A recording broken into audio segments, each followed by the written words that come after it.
Happy Tuesday. I got a whole song going on in my own head that's making me groove. Welcome to day number 2 of reducing your schedule overwhelm. So yesterday, I'm going to get in because remember, this is only 10 minutes. So yesterday we went over this wheel of life and breaking that down. If you haven't grabbed that worksheet, hop on over to yesterday's video, type the word life in the comments and you'll get the immediate download to this. Remember, no opt-ins, no nothing like that. You type that in, you'll get it on that previous video. And so if you have done that piece, then you should have your life numbers and you should know where things are right now.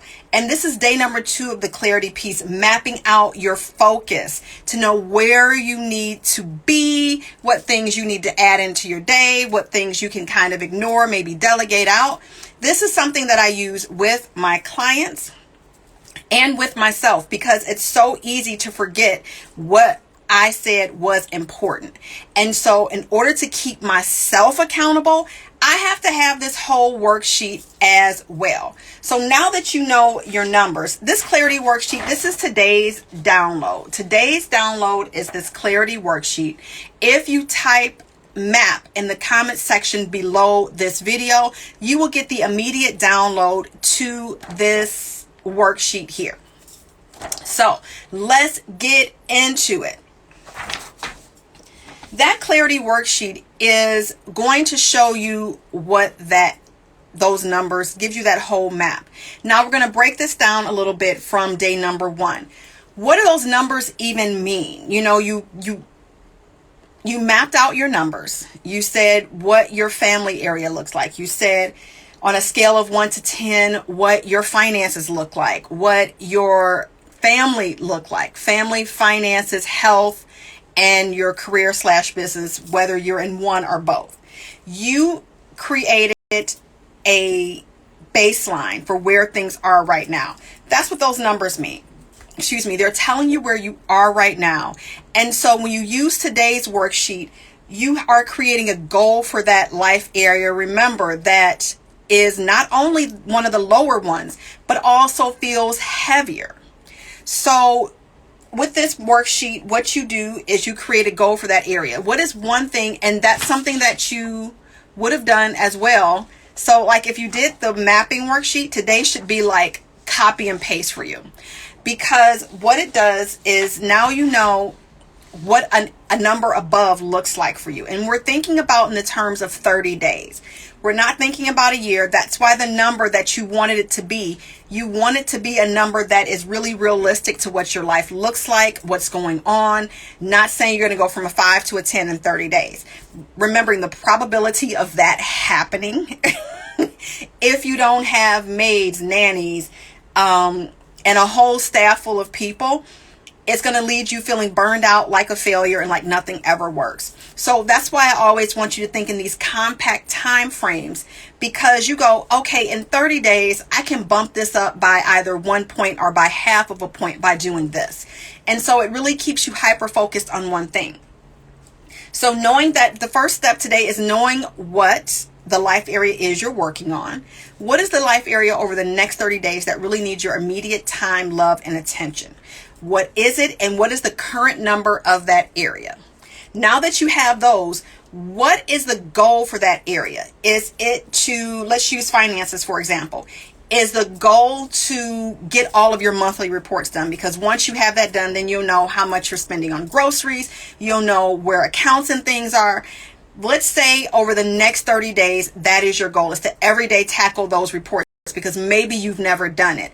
And that would take your life area of finances maybe up from a 5 to a 5.5 or a 6, whatever that looks like for you. And so doing that is going to help further your efforts of keeping your finances together along. So that goal would be getting all of my reports and debt and all that stuff together, compiling all of that into one space. That is the goal. Now, by doing that and increasing that life area, how is that going to make you feel? Less stressed, less overwhelmed, more confident about where my money is going. How will increasing that life area, working on that life area, how will it make life feel for you? Remembering that everything that you do is based on how you want to feel. From volunteering to PTO to volunteering at church to reading your kids a bedtime story, although those might feel like things to do, they're really based off of a way you want to feel in your life. So when you connect this goal to how you want to feel, then it changes things, because now you're not just going after something else to do. You're going after a feeling. You're going after feeling more expansive, feeling less stressed about a thing. So you don't get stuck in, because when it gets into things to do, your brain is going to shut off by about week number 2. By week number 2, you're going to be like, F this, I'm not doing this. I already have enough stuff to do. Versus, if I do this, then I will add more expansiveness to my life. It's going to feel great. That next step is the 3 action steps. What are 3 things you can do right now, present moment, that can help you to get to that goal? I want you to think present moment. I don't want you to get into the brainstorming and going in and playing chess with the goal. Next step, the staircase thing. I don't have to see the whole staircase. I just have to see the next step. And as you do the steps, more steps will come that will let you know how to get closer to that goal. Every day, something else will hit you. Okay, these are the 3 additional things that I need to do. Just stay focused on that vision and focused on the goal that you are working on creating. And then the final piece, after 30 days, what is that number that you want your life to look like? What is that? So you started off, let's say, at a 5. And by the end of 30 days, you want it to be a 5.5 or 6. Like, what is the end? What is the beginning? And if you have the download, you'll be able to have all of this in front of you. So like what I do with mine is I take it and I post it in the area that I'm working in. So I'm able to see what I'm working toward, what is going on with this. Having this is going to allow you to mostly be in a space where you are responsive versus reactive.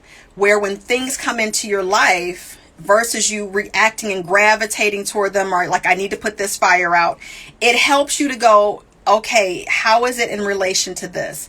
And even if it's not something that's because sometimes as moms, we got to do things that aren't in relation to where we want to go. It's just something that needs to be done for the family, right? You know where to come back to. So this will help you to have a space to come back to when life gets in the way. So remember to comment the word MAP down in the comment section below to get access to today's worksheet.